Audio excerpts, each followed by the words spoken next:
നമസ്കാരം. ഏഷ്യാനെറ്റ് ടിവിയുടെ എപ്പിസോഡിലേക്ക് എല്ലാ മനഃപ്രേക്ഷകർക്കും ഹൃദയം നിറഞ്ഞ സ്വാഗതം. ഇതാണ് വിഷയം. രാവിലെ എണീക്കുമ്പോൾ മഹാവിഷ്ണു ഗായത്രി ചൊല്ലി എഴുന്നേറ്റ് കഴിഞ്ഞാൽ ഏറ്റവും നല്ലതാണെന്ന് പറയപ്പെടുന്നത്. ആ ദിവസം, അതായത് മഹാവിഷ്ണുവിനെ പറയാം ജ്യോതിഷത്തിൽ വ്യാഴം തത്ര മഹാവിഷ്ണു എന്നാണ് പറയപ്പെടുന്നത്. വ്യാഴത്തിൻ്റെ അതിദേവതയായിട്ട് പറയപ്പെടുന്നൊരു അവസ്ഥയാണ് മഹാവിഷ്ണുവിനെ ജ്യോതിഷത്തിൽ ചിന്തിക്കുക. മഹാവിഷ്ണു ഭഗവാൻ അനുഗ്രഹിച്ചു കഴിഞ്ഞാൽ ഇതിപ്പരം വലിയ അനുഗ്രഹം വേറൊന്നുമില്ല, ഇതിപ്പരം വലിയ ഭാഗ്യങ്ങളൊന്നും വരാനില്ലെന്നാണ് പറയപ്പെടുന്നത്. ഒരു ദിവസം ശുഭകരമായിട്ട് വരാനായിട്ട് നമ്മുടെ പ്രാർത്ഥനകൾ നമ്മളെ വളരെയധികം സ്വാധീനിക്കുന്നുണ്ട്. ഭഗവാൻ അനുഗ്രഹം ഉണ്ടെങ്കിൽ നമുക്ക് വന്നു ചേരാവുന്ന വലിയ അപകടങ്ങൾ പോലും കണ്ണേക്കൊള്ളാനുള്ള ഉരുകത്ത് കൊണ്ട് പോകാൻ പറ്റും. അതൊക്കെ നമുക്ക് ഒരുപാട് പേർക്ക് സാക്ഷ്യപ്പെട്ടുള്ള കാര്യമാണ്, ഒരുപാട് പേർക്ക് അനുഭവപ്പെട്ടുള്ള കാര്യമാണ്. അപ്പോൾ രാവിലെ നമ്മൾ എണീക്കുമ്പോൾ നമുക്ക് ഒന്നുകിൽ നമുക്ക് ശുദ്ധവൃത്തിയായതിനു ശേഷം നമുക്ക് പൂജാമുറിയിൽ ചെന്ന് നിന്നിട്ട് നമുക്ക് മഹാവിഷ്ണു ഭഗവാന്റെ ഗായത്രി നമുക്ക് ജപിക്കാം. ഒന്നുകിൽ ഇല്ല എങ്കിൽ സ്നാനം പഞ്ചമിതം എന്നൊരവസ്ഥയെ പറയാറുണ്ട്. നമ്മൾ ശുദ്ധവൃത്തിയായിട്ട് കാലും മുഖമൊക്കെ കഴുകി സൂര്യഭഗവാനെ ദൃഷ്ടി ചെയ്ത് സൂര്യഭഗവാനെ തൊഴുതുകൊണ്ട് നമുക്ക് ഈ മന്ത്രം ജപിക്കാവുന്നതാണ്.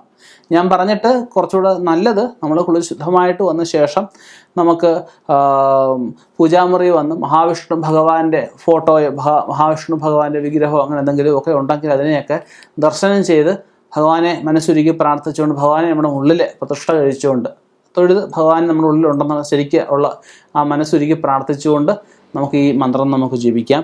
ജപിക്കുന്നതിന് മുമ്പായിട്ട് ഏത് മന്ത്രങ്ങളും നമുക്ക് ജപിക്കുമ്പോൾ അതിൻ്റെ ഛന്ദസ് വളരെ പ്രധാനമാണ്.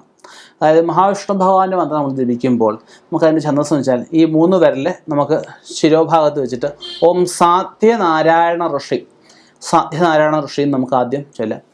ദേവി ഗായത്രി ഛന്ദ, ഓം പരമാത്മാ ദേവത, ഇങ്ങനെ നമുക്ക് ചൊല്ലിയിട്ട്, അതായത് സത്യാനാരായണ ഋഷി, ദേവീച്ഛന്ദ, പരമാത്മാദേവത നമുക്ക് ചൊല്ലിയിട്ട് ഓം നമോ നാരായണായ നമ നമുക്ക് അഷ്ടാക്ഷരം നമുക്ക് 108 പ്രാവശ്യം നമുക്ക് ജപിക്കാം. ഇല്ലെങ്കിൽ നമുക്ക് 56 പ്രാവശ്യം 54 പ്രാവശ്യം ഒക്കെ നമുക്കത് ജപിക്കാം. അതിനുശേഷം നമ്മൾ ജപിക്കണമെന്ന് വെച്ചാൽ വിഷ്ണു ഗായത്രിയ, അതായത് വാസുദേവായ എന്നൊക്കെ പറയാം. ഓം വാസുദേവായ വിദ്മഹേ നാരായണായ ധീമഹി തന്നോ മഹാവിഷ്ണു പ്രചോദയൻ. ഓം വാസുദേവായ വിദ്മഹേ നാരായണായ ധീമഹി തന്നോ മഹാവിഷ്ണു പ്രചോദയൻ. ഇത് നമുക്ക് ജപിക്കാം. ജപിച്ചിട്ട് നമുക്ക് വീണ്ടും നമ്മൾ മുമ്പേ ഛന്ദസ് തൊട്ട പോലെ തന്നെ സത്യാനാരായണ ഋഷി, ദേവീഗായത്രി ഛന്ദ, പരമാത്മാദേവത നമുക്കിങ്ങനെ ഛന്ദസ് പൂർത്തിയാക്കാം. അപ്പം നമുക്ക് ഇങ്ങനെ സ്ഥിരമായിട്ട് നമ്മൾ ചെയ്യുകയാണെങ്കിൽ നമുക്ക് ഉണ്ടാവാവുന്ന നെഗറ്റീവ്സിനെ, നമുക്ക് ചിന്താക്കുഴപ്പം, ആശയക്കുഴപ്പം അങ്ങനെയൊക്കെ ഉള്ളത് വഴിമാറിപ്പോവുകയും ശുഭകരമായിട്ടുള്ള അനുഭവങ്ങൾ, നല്ല അനുഭവങ്ങൾ മാത്രം നമ്മുടെ ജീവിതത്തിൽ ഉണ്ടാവുകയും കൈപ്പേറിയ അനുഭവങ്ങൾ നമ്മുടെ ജീവിതത്തിൽ നിന്നും വഴിമാറിപ്പോവുകയും ഭാഗ്യ അനുഭവങ്ങൾ ദിവസവും വർദ്ധിച്ചു വരുന്ന അവസ്ഥയിലും ദിനവും വർദ്ധിച്ചു വരുന്ന അവസ്ഥയിലും നമുക്ക് കാണാൻ സാധിക്കും. മഹാവിഷ്ണു ഭഗവാൻ എന്ന് വെച്ച് കഴിഞ്ഞാൽ കുറച്ച് പതുക്കെ പ്രസാദിക്കുന്നൊരു ഭഗവാൻ. നമ്മൾ അത്രത്തോളം മഹാവിഷ്ണു ഭഗവാനെ മനസ്സിരുത്തി വേണം പ്രാർത്ഥിക്കാനായിട്ട്. ഭഗവാൻ പ്രസാദിക്കാൻ കുറച്ച് പ്രയാസമാണ്. പ്രസാദിച്ചു കഴിഞ്ഞാൽ അദ്ദേഹം തരാൻ പറ്റാത്ത പോലെ അനുഗ്രഹങ്ങൾ, തരാൻ പറ്റാത്ത പോലെ അഭിവൃദ്ധികൾ, മറ്റൊരു ഭഗവാനും തരാൻ പറ്റാത്ത പോലുള്ള അനുഗ്രഹങ്ങളെ പ്രദാനം ചെയ്യുന്നൊരവസ്ഥ മഹാവിഷ്ണു ഭഗവാനുണ്ട്. അദ്ദേഹത്തിൻ്റെ പ്രത്യേകത തന്നെയാണ്.